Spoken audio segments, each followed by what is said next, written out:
Welcome back students to your SST class, and open your geography textbook and go to lesson number 5. Lesson number 1 we have already done with. So lesson number 2, 3, 4 that we will study afterwards. Now we are studying lesson number 5, which is going to come for your exam. So open your page number 41 and see lesson number 5. The name of the lesson is precipitation. So let's discuss now what do we mean by precipitation. Before that, there's one thing that you need to answer. Page number 41. Observe the picture given below. A sentence describing the picture has been given. You describe the picture by writing some additional sentences. Discuss the question. Now see on page number 41, you can see 3 pictures have been given. And next to that, there is one sentence. And rest of the sentence you have to complete it by yourself. And after completing the sentence, one question is given which you need to answer. So let's try the first one. There is some grass, blade type grass. The blade of grass look like this on winter mornings. And now remaining you have to frame the sentences and write. And below that the question is, from where does the water on the blade of grass come? So ये जो grass पे पानी है वो कहाँ से आता है? सो ये ठंडी के सीजन में आता है फॉग की वजह से. यस, वाटर ड्रॉपलेट्स वहाँ पे जमा हो जाते हैं. Next, snow is found everywhere in the winters in Kashmir. Again you have to complete some of the lines by using your own idea and then see the question, why isn't snow found in our surroundings. Kashmir में ही क्यों बर्फ है, हमारे यहाँ पे पुणे में, यहाँ पे महाराष्ट्र में क्यों नहीं है. Next, third, generally it rains between June and September in our region. फिर से अगेन आपको 3 सेंटेंसेस आपकी मर्जी से आइडिया से कंप्लीट करना है. And then how do the rain droplets form. फिर ये जो रेन के ड्रॉपलेट्स है वो कैसे फॉर्म होते हैं. Then in London there is fog like this till the afternoons in the winter. So London में ऐसा fog दोपहर तक रहता है. Why don't we have fog like this till afternoon in winters in our region? हमारे पास ऐसा क्यों नहीं होता. Next, sometimes hailstones destroy the standing crops in the field. Why don't we get hailstorms frequently?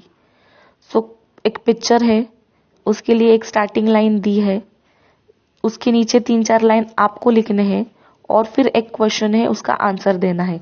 तो इस तरीके से ये एक्टिविटी आपको घर पे पूरी करनी है. That you will be writing in your notebooks as well.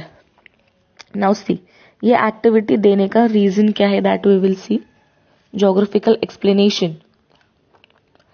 70.8% part of Earth's surface is full of water. Underline this sentence is very important. हमारा अर्थ जो है वो 70.8% पानी से बना हुआ है और सिर्फ बाकी 30% जो है वो लैंड है जिसपे हम है, फॉरेस्ट है, वो सब है. बाकी 70% यानी कि majority is full of water. The distribution of this water is uneven.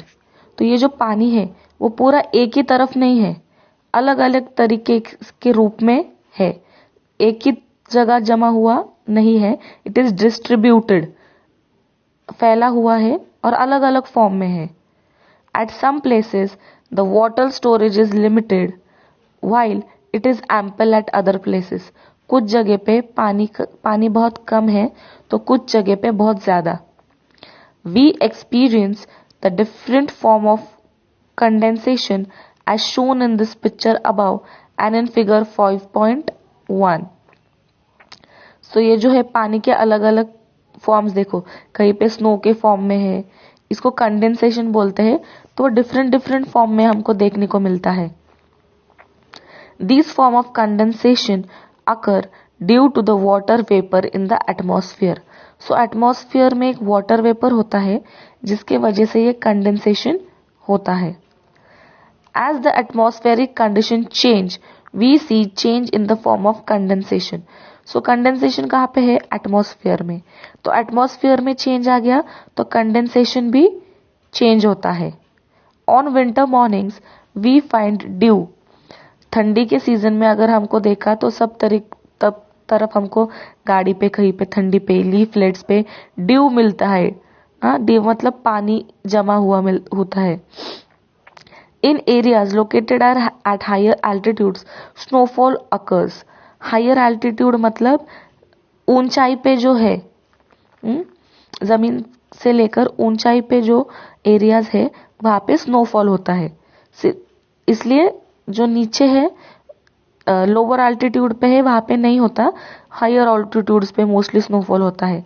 So this is the reason Kashmir में स्नोफॉल क्यों होता है, because Kashmir is on higher altitude. While it rains in other places, तो कहीं पे बारिश होती है। Some places experience dense fog, कहीं कहीं पे बहुत ज्यादा फॉग होता है। While some other experience hailstones, तो कहीं कहीं पे हेलस्टोन्स आते हैं। एंड फेस क्रॉप डिस्ट्रक्शंस, और ये जो हेलस्टोन आते हैं वो ज्यादातर क्रॉप्स को डिस्ट्रॉय कर देते हैं। एग्रीकल्चर के लिए बहुत नुकसानदायक होता है hailstorms. Okay, now we are moving towards precipitation. What exactly precipitation means? Waterfalls in solid or liquid state form the clouds to the ground. अब इतना तो पता ही आपको अपने 4th स्टैंडर्ड से वाटर साइकिल सीखा है, तो आपको पता है क्लाउड्स कैसे फॉर्म होते हैं। जमीन पे जो पानी है होता है वो इवेपोरेट होके उसके क्लाउड्स बनते हैं। तो snow, hailstones, rainfalls are the major forms of precipitation. So ये जो है snow, hailstone, rainfall, इन सारों को मिलाकर precipitation बोलते हैं। Underline that sentence. Next, see the image in figure 5.1. So देखो कहीं पे snowfall है, कहीं पे बारिश है, कहीं पे hailstone है। So ये सारे क्या है? Precipitation. इन सारों को मिलाकर प्रेसिपिटेशन बोलते हैं। अब प्रेसिपिटेशन में का सबसे पहला टाइप हम पढ़ेंगे स्नो। अभी सबको पता है स्नो क्या होता है, स्नोफॉल क्या होता है। Yes, so let's study it in detail. When the temperature in the atmosphere falls below the freezing point, water vapour directly turns into snowflakes.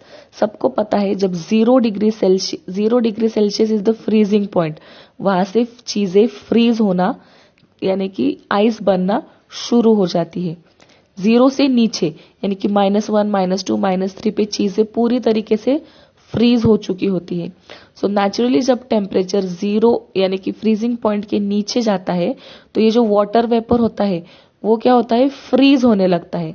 हम जब पानी फ्रीज में रखते हैं तो वहां पे टेम्परेचर 0 डिग्री के नीचे होता है, इसलिए पानी का क्या हो जाता है, बर्फ।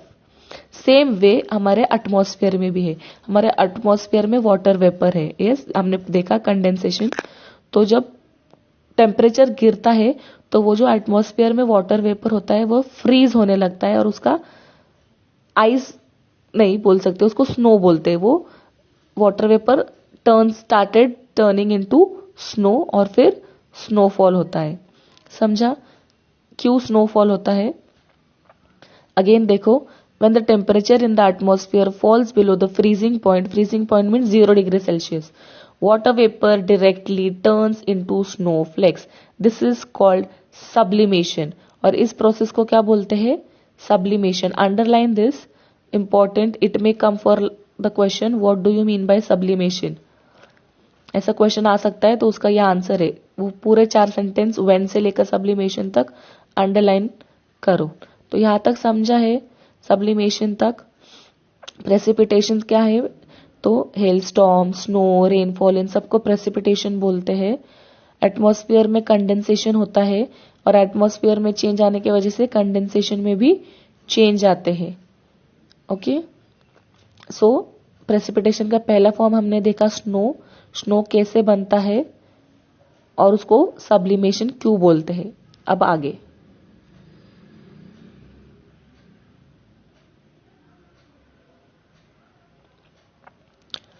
this is called here the vapor is in the form of gas transformed into solid now. तो ये जो वाटर वेपर है ये गैसियस स्टेट में होता है, ठंडा होने के कारण वो स्नो हो जाता है तो वो सॉलिड हो जाता है, मतलब गैसियस स्टेट से वो सॉलिड स्टेट में आ गया। अब precipitation in the form of solid particles of snow is called as snowfall.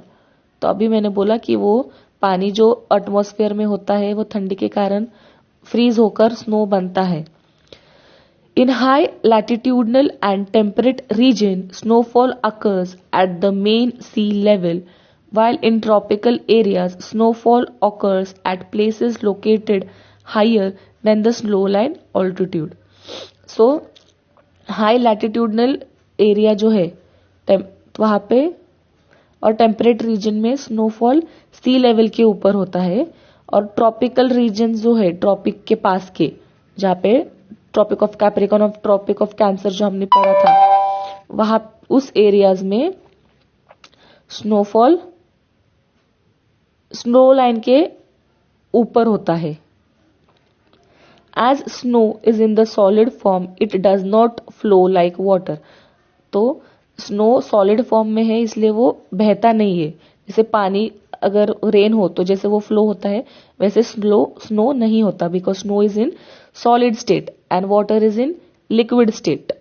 Layer of snow gets deposited. तो क्या होता है, जमा होता है स्नो एक के ऊपर एक, एक के ऊपर एक.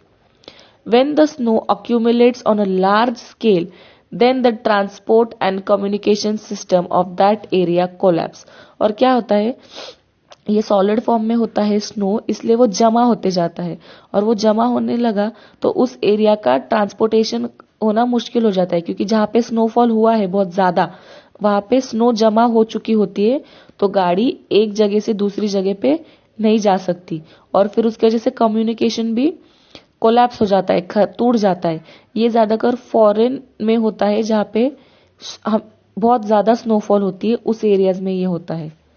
People living in those region have to protect themself from frost bite. तो वहां पे फ्रॉस्ट बाइट करके बहुत कॉमन ये है, जैसे हमारे यहाँ पे फ्लड, बारिश की वजह से जो फ्लड होती है हमारे यहाँ पे कॉमन है, हमेशा होते रहता है फ्लड, ज्यादा बारिश हो गई तो फ्लड होता है। वैसे ही ज्यादा स्नोफॉल हो गया तो फ्रॉस्ट बाइट होता है, हमारे यहाँ पे नहीं होता है because India is not on higher altitude, okay, इसलिए हमारे यहाँ पे वो नहीं होता है, अलग दूसरे कंट्रीज में होता है, ज्यादातर पोल्स में होता है वो। When the snow melts, the region gets water. फिर जब वो स्नो मेल्ट होने लगता है तो वो फिर से लिक्विड स्टेट में पानी बन जाता है। तो यहाँ पे हमारा स्नो प्रेसिपिटेशन का पहला टाइप था वो खत्म हो गया है। अब हम देखेंगे हेल।